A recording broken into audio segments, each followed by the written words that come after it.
Thanks for joining me live. I'm Brian Cristiano, founder and CEO of Bowl Worldwide here on LinkedIn. Really excited. I have an incredible guest, Amilya Antonetti.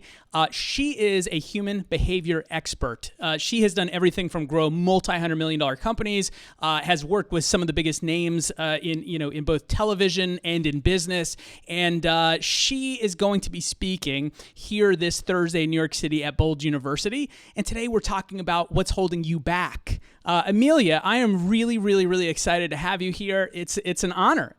I'm really excited too. Thank you so much for having me. I'm excited to come to New York on Thursday and really just to dive in. We're at the halfway mark of the year. Isn't that crazy? Yeah. It is pretty crazy.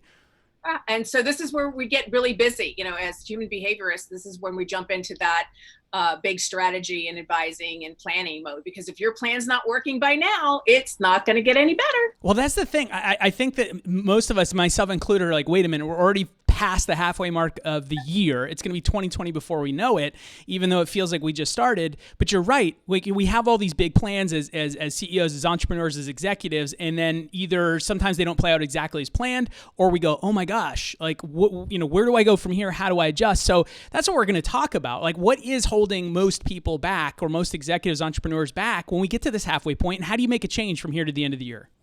Well, it comes down to the behavior, right? I mean, you believe what you believe and you perform the way you perform, and it's a repetitive pattern that you keep approaching the problem the same way over and over again. Einstein said the mind that creates the problem cannot create the solution.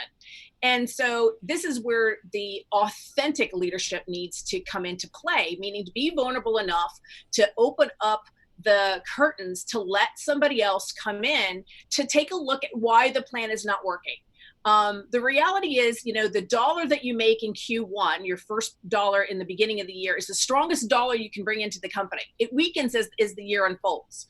And so if you are not already, 2/3 of the way to your milestones and benchmarks, you're already losing. So you can continue in your pattern to do what it is you've been doing, and you're going to get the result. It's there already. So you have this key opportunity to take what's left of this year and do something radically different to get those leapfrog results. But in order to do that, leaders have to come with a piece of vulnerability to say, listen, I know what I know, but I know what I don't know. So what would you be doing different on my plan to really get that, the red mark that the homework the teacher used to do, to be able, so you can see where your thinking was off. You can see where your projections were off. You can see what information you made assumptions on that were not valid, and all the information that you missed, right? The gap. And that is what we're going to dive into on Thursday, to show people how right in front of them, they're missing the key information that scales for success. So I mean, I love that, right? It's all about, kind of getting rid of the blinders, bringing in somebody like yourself that understands, like, how do I operate? How do you operate when you're under pressure, or when you're at your peak and when you're at your best? And how do you remove those blind spots so you can focus in on the areas that are going to have big impacts? So you can get where you want to go. I'm curious from your perspective, what do you see so often? Because you've worked with so many people, from celebrities to huge CEOs of billion-dollar companies, and you've built, big companies yourself. What do you see as the most common thing that holds everyone back? Is there a common thing? Oh, 100%. The wrong start. Oh, every time I go in, they started in the wrong place. And the reason for that is because as entrepreneurs, and, high-powered leaders, you are living in your survival mechanism most of the time, right? So our survival instinct, which is the strongest one we have, right? What causes us to survive in dangerous situations. Entrepreneurs live there most of the time, right? We're in a high risk atmosphere each and every day. Our butt is on that line.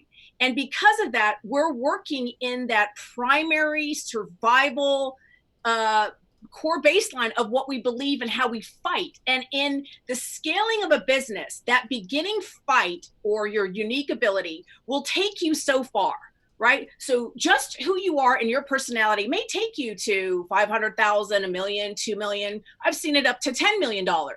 But then what? What happens when your natural abilities run out? How are you going to fill the gap between what you know and what you don't know? That's how you get from where you can be to that next level, is all the area of gray that you do not know, that you don't have any knowledge on. That's the scary place. And so what happens is when you're working on your primary instincts, you always start in the same place, right? So it would be just like the pattern of when you get dressed in the morning, when you go to make a sandwich, you do it the same way all the time. Why? Because you believe you're right. You believe that's the right way to do it.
That amazing, incredible visionaries, right? Some of the best people of our time can't execute. What happens if you took Warren Buffett's team away, if you took Steve Jobs, if you took Jeff Bezos, if you took their team away, what would happen? Nothing would get executed. Right, nothing. Right. Literally nothing would happen. So why is that though? Right? They're brilliant, but yet they can't do that the infrastructure of actually seeing it to fruition. Well, why is it as an entrepreneur? We read about this all the time, yet we can't apply it. Because if you're a visionary, if that's the type of leader you are, that you're that 40,000 thinker, and you're implementing, that means you're wrong. You're off to the wrong start, wrong steps, you're wrong all the way. And if you're the opposite, if you're a really good implementer, right, that's your unique ability. That means until somebody hands you the strategy and hands you that site, you're wrong.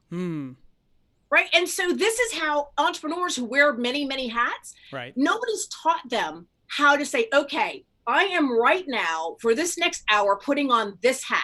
And that means this is my perspective. This is my belief system. You've got to work as if it was your unique ability and line it up and then take a look at it all the way around. And that's where, being able to get alongside with somebody who has done it repetitively, to let me pull it apart before your very eyes and go, you started at step 3. Here was 1 and 2. You stepped at number 7. Here was 1, 2, 3, 4, 5. And why? Why is it that part of you that drives you, that compels you to win, why is it causing you to start at the wrong place, right? Because we don't want to change your instinct. Your instinct is what's causing you to succeed. But you have to have the knowledge base of what is handicapping you at the knees, right? So that you can back up that instinct, quiet the primary survival, sit back and move more in flow for the first couple of steps, and then dive in with your more of aggression execution part. Right? But until I decode you as the leader of what you're great at, what you're not great at, where your gaps are, what kind of leader you are for you and your team, and where that creates the blessing and where it creates the curse, until you do that, we can't even get into planning. Because who you are and what your plan is going to look entirely different than mine. What I need in order to scale because of who I am doesn't look like your plan. Right? Because it's made for me. It's made for my patterns, for my habits, for my unique ability. Right? So something that may take me in my alignment of my unique ability may take me 5 minutes. That may take you 5 months. But what happens is on the other side, when I hit those things about my personality that I don't do well, and I haven't learned to go, you know what? This is where I got to be hands off. This is where I've got to let you do your thing because I'm going to get in your way because of my own minutia, right? And that's where teams and collaboration and the combination between the executors and the visionary or leaders, the strategists versus, right, the accountability and measurable, how those teams need to communicate and work. Even if you're a team of one, you've got to go and play each one of those roles, or you don't have a real plan. You have a sort of kind of outline, but you don't have the resilience built into the plan. You don't have the mistakes, what I call the swampland, when you're going to step in something, then what? And it all comes back down to your human behavior. It all comes down to your patterns, all what you will do when you believe you will survive, right? Some people go and sell more. Right. Okay, that's great, but that's not sustainable. Right. Other people conserve and start cutting the dollar. That's great, but that doesn't sustain, right? Your patterns are dictating your scalability in your company. Oh, and in life in general, in your relationship and everything else. You are your greatest nightmare or your greatest success. And so how far off are people usually between, like, until you and I have had these conversations and you start, bringing some of this stuff to light and you're like, oh yeah, you know what? You're right. Like, this is my pattern of where I always do this and I think it's the right thing. And it has served me in the past, but it doesn't at this next level. How much of that are we unaware of? And how many times is it always like an aha moment for the people you work with, or is it obvious once you point it out? So that depends on the personality. So that alpha dog personality, right, which can be male or female, when I point out to them that square peg being shoved in a round hole, that even though the hole is filled, it's going to cause a domino effect of other problems that weren't necessary, right? So the resistance to fight me is okay, right? Because they have to work through it to be able to see a better way, right? And then play with that better way to then learn and grow. Other people, that the minute that they see the aha in front of them, they immediately start to figure out, okay, now what does that mean for my processes, my but how do I not do this again next time? So your personality will show up in how the reveal happens, right? So you're just a product of your core, right? So if you're a fight or flight, that means when you see something done another way, especially if the other way is more sustainable, you're still going to fight, right? Because your instinct is to fight. That doesn't mean you're resisting, right? It means that you've got a fight in you, and then you've got to play with it and work with it, and then you tailor it for you, right? Because it's all about you, because you're the leader of the company. For other people who have the flight instinct, then it's about putting in the solution, the stability, the safety, the security, to give them the room to make the mistake when they try it again, because they're not going to come in like a bulldog, right? And so that they can see that it is repeatable, that what we're adding on to you is not changing who you are. We're adding the tools to fill in the gap so that you're not repeating the same pattern. Then we develop a new pattern that is much more sustainable. And then after about 21, 28 days, it becomes part of your thinking process. But you've got to be able to see it over and over and over again and go, oh, there I go again. And that's what I do for a lot of my high profile clients. I'm like, okay, here was this call. We just had the conference call. Here's where you started in the wrong place again. Here's this next meeting. Here's our calendar management. You're starting in the wrong place, right? You're organizing your day based on the wrong start. You're organizing your morning based on your wrong start. Right? You're transitioning your conversations with your team, your wrong start, right? And you see this all the time when leaders say to me, why can't I get somebody to behave like me? Why can't I just hire somebody to be proactively understand what comes next? I hear that every day from entrepreneurs, right? And the reality is because they don't have the same makeup as you do. Right? If they were that high of risk takers, right? So for me, for you, we're high risk takers. Right. You can't employ us. Right. We're unemployable. Right.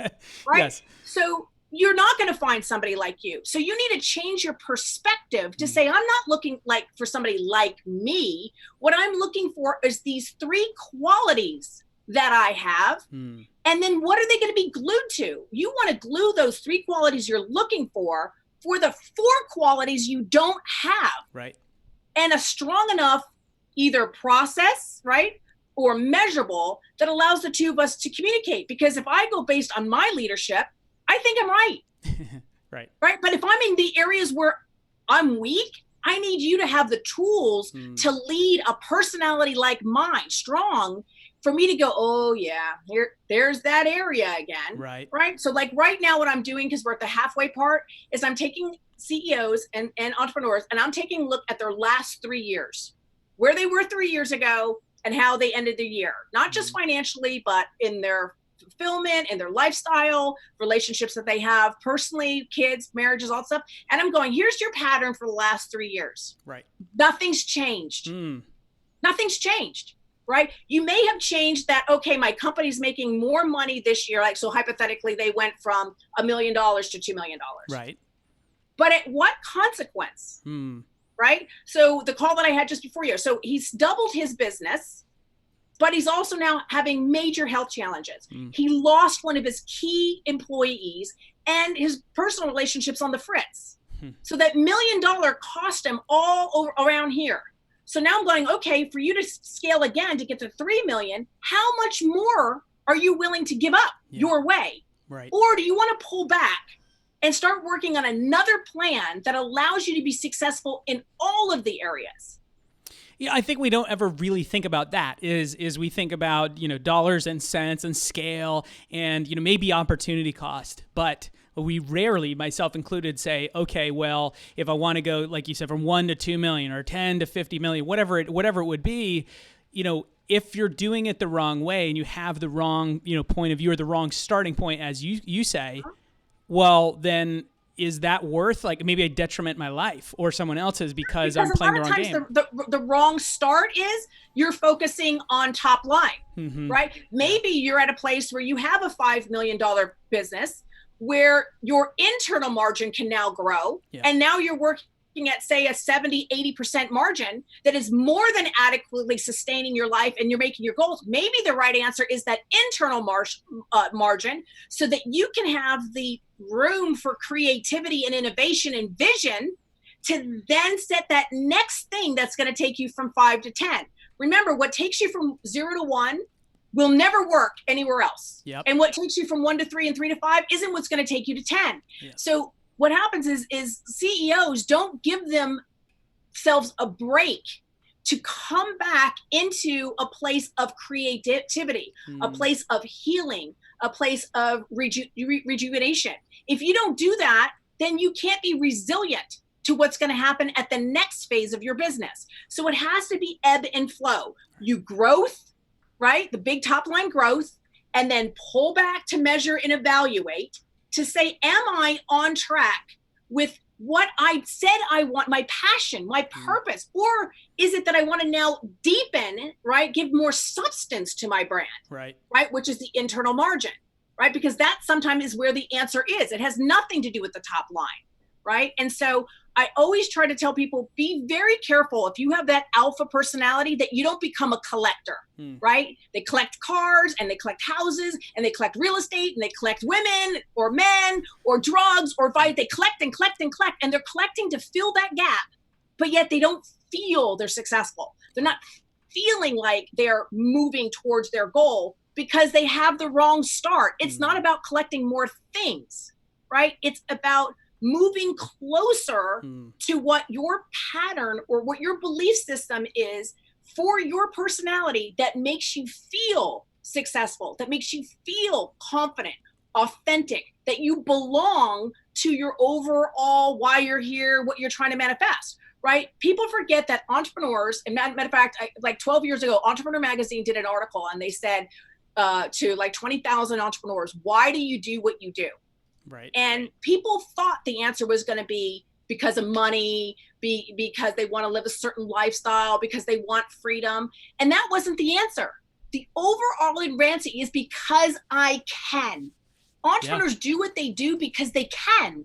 They have that kind of personality that they can do things that to other people seem impossible.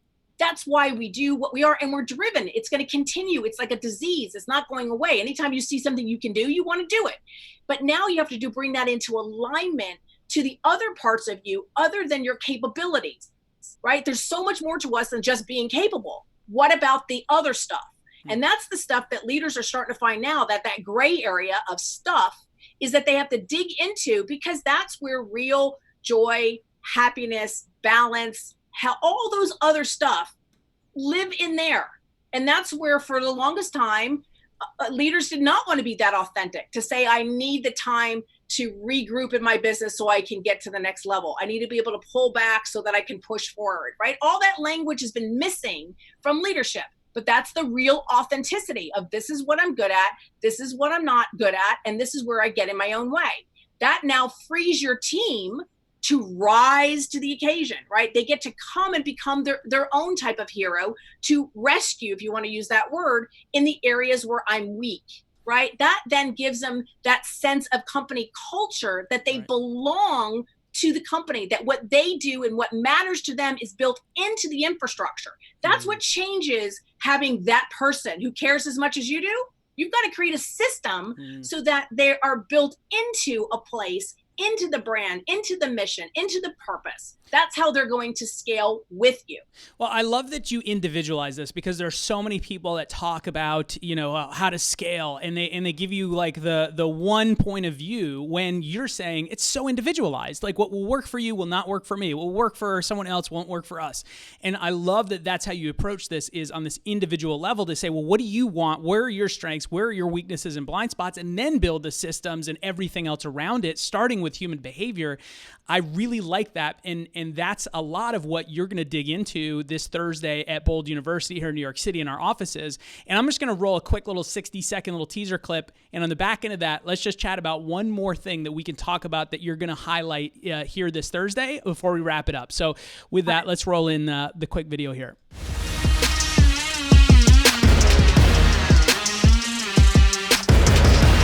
The strategy is the first 80%. The tactic is the last 20%.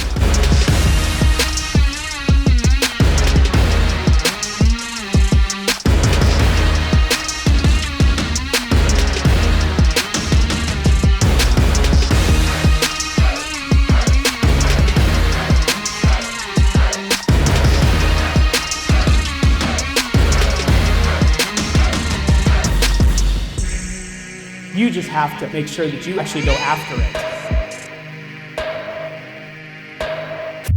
Welcome to Bold. We help people get to the next level of where they're going.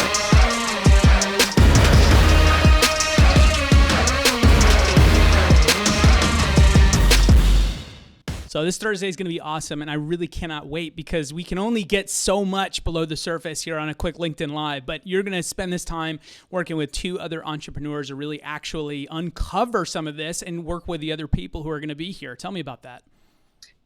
So a lot of people live and work better when they're trying to learn, when it can be a little bit more tactile, right? To be able to watch the deconstructing of a leader and a deconstructing of a plan, to then say, look at all this area that was never touched, that was never discussed, right?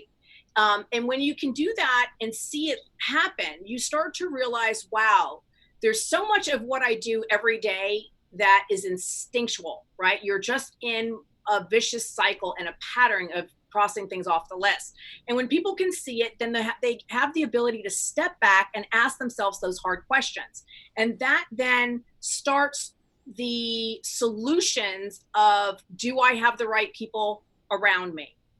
Am I hiring aspects of me, or am I really looking to hire something that's entirely different for me to get to where I want to be? So after I decode a leader, then what I do is I deconstruct their plan.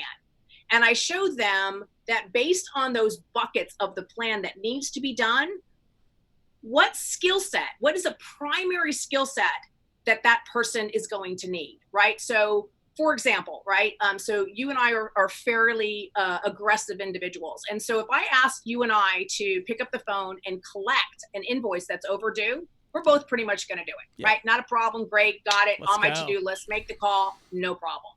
That's paralyzing to a lot of the other type of personalities that we need in the business. That would take them all day to go, oh, I'll do it right after lunch. Oh, just before I leave, right? But then other things, right? That stickiness, the glue, the hand holding of how am I going to develop these step by step by step by step processes that allows somebody to duplicate something over and over and over again. Think about like the Starbucks model, right? Every Starbucks pretty much has the same process. You get the same experience over and over again. And we want that for our customers. But the infrastructure and the operating system to do that is painfully time consuming.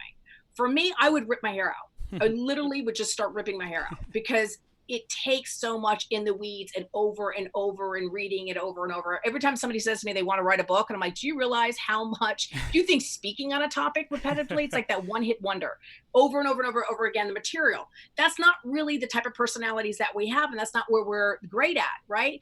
And so by putting the plan and dissecting the plan to find out what is the primary ability I'm looking for these projects, then it allows the CEO to take a look at it and go, wow, maybe I'm really not the right person to be leading that project because I'm leading something that I don't even like doing. I'm leading something that I don't do well, right? And so it's very hard to do that versus somebody who gets really excited about it. And so for a lot of the companies that I go into, what I do is I post an opportunity board. And this is always the aha for leaders. And so I post all these projects that need to be done in the company. And I just say, keep it up for 1 week, right? So I work on little points and little perks and stuff. And I put up all these things. So like, all of the welcome cards need to go out and Christmas lists and all this type of stuff, right? And refiling and color coding, all the projects that just weigh heavy in the infrastructure that our assumption is nobody likes to do. And what happens is people on the team come and select the projects that blow CEOs away.